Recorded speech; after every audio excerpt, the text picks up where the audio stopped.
Today was a great celebration of life, and it's a great celebration of older life. But it's really life in general we should be thinking about, and it is that which unites us all, that we are human, that we're alive, and that we're mortal. And in a way, I think it is our ambition is to leave this world a better place than we found it. And if we look at the history of education, many people here today have told us they had to leave school before they wanted to. And why? Economic pressure. Why do they now have, and their children and my grandchildren, have a longer stay in formal education? Why? Economic pressure.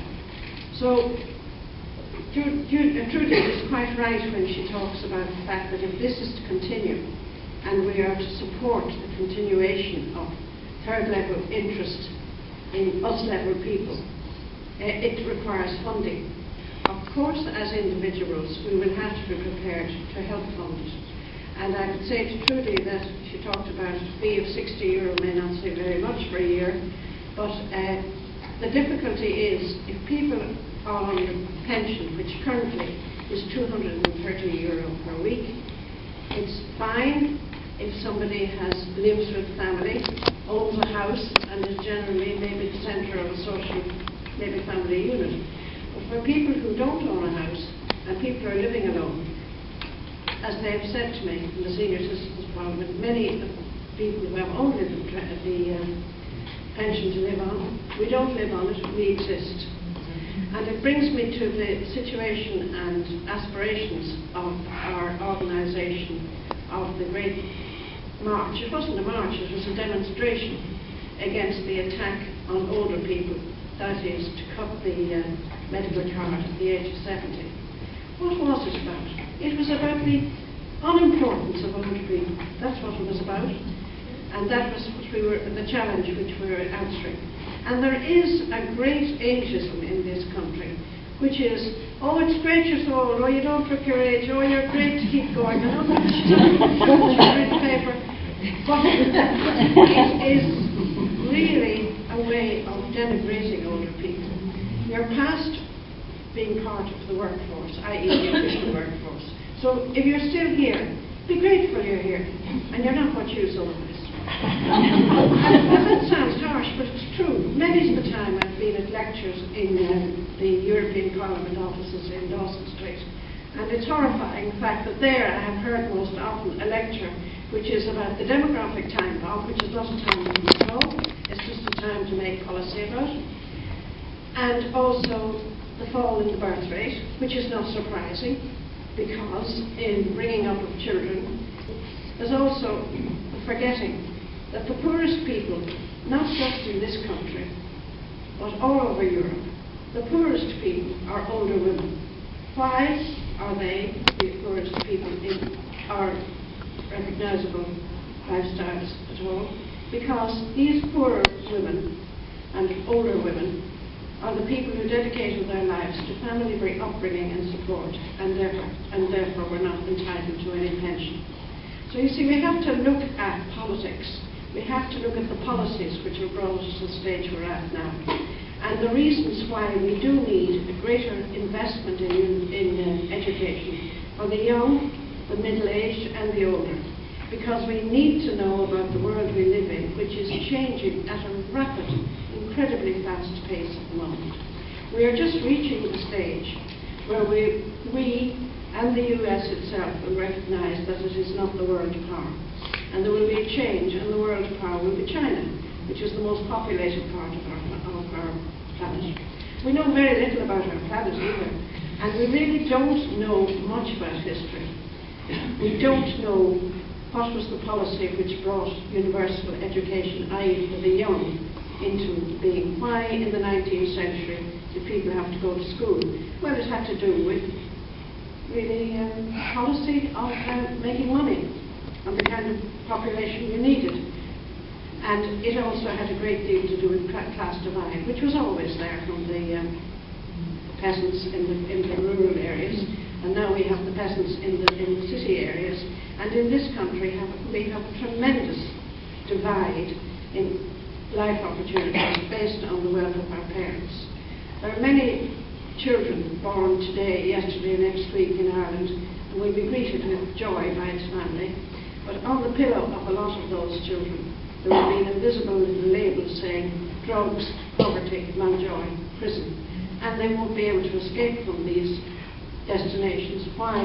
Because we are a very, very, very, very class-conscious society still.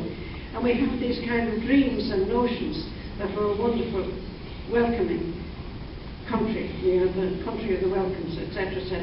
Now, a lot of these dreams and notions are true in their basic origins, but our record for joining up and in local politics is not good.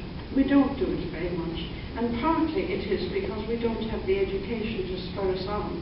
And today, actually, I did notice there was not very much even in what people were interested in. Quite understandably, they're interested in art, creativity, writing. But what we should also want more education for is about the kind of circumstances in which we live today, which are very divisive. And it is at our own peril and at the peril of our grandchildren that we'll be laying bedrock for what our grandchildren are going to grow up in. And I think that's why we have to have a concentration on more education for older people, so that we can look out for the pitfalls that we fell into ourselves. Some of us never really because of our own merits, but by chance some of us have escaped it. And we who are here today are in the very lucky position of being older people who can still love and laugh and enjoy life. And I want, and I'm sure you all do, want your grandchildren, your great-grandchildren, and the ones way off down the future, to inherit maybe not a world that is anything like our world, but I would like them to inherit the companionship of other people who know very well that you don't seek to find out for whom the bell tolls. You know it's going to toll for you, but you're going to make sure that those you leave after it will find a better world than the world that they came into. Why should some sections of the population have all these opportunities? And for those who have had the opportunities, have they learnt much from it? There is great work, publicly and privately. Dinner party conversations or lunchtime snacks are filled with how about changing the politicians and giving out about them and blaming everybody, except, I mean, I don't blame myself for the downturn in the economy. There are reasons that I should, but I don't. We blame particularly our government and who chose that in the first place. And if we were to change the government tomorrow, get rid of them, people would say, good riddance. I don't disagree with them, people are entitled to have their views on it. But is what's coming in to replace them any better? And I was very glad that one of the working groups had the word ethics in big words, and surprisingly, or maybe rightly so, it was about ethics. And so I went down and seemed to be the ethics of how you should behave in the CT. But ethics in general are beginning to be a bit old-fashioned, and we forget about them. But unless we have some kind of a basis of what we are to do, when we are to do it, and a kind of conjoint song that we're singing, then it'll be a real party. And I think today has moved many of us to realise the joy of existence. We have all been born due to the efforts and brought up by the efforts of our parents and by the efforts of other people in our community. And we should be very, very open to working very hard to increase community values. And it is what older people's organisations are about. And it is what third level education should be about. And in today's example of it is about, i.e. is make the place a better place for people to live. And I hope also for the future. And no way I feel I am talking about summed up. I'm not capable of summing up what went over today because it was too brilliant. It was wonderful and something I will remember with great joy. And thank Trudy and all her team so much, everybody who contributed to it. And it was the sheer comfort of the day, lovely lunch, lovely place, space, and good humour.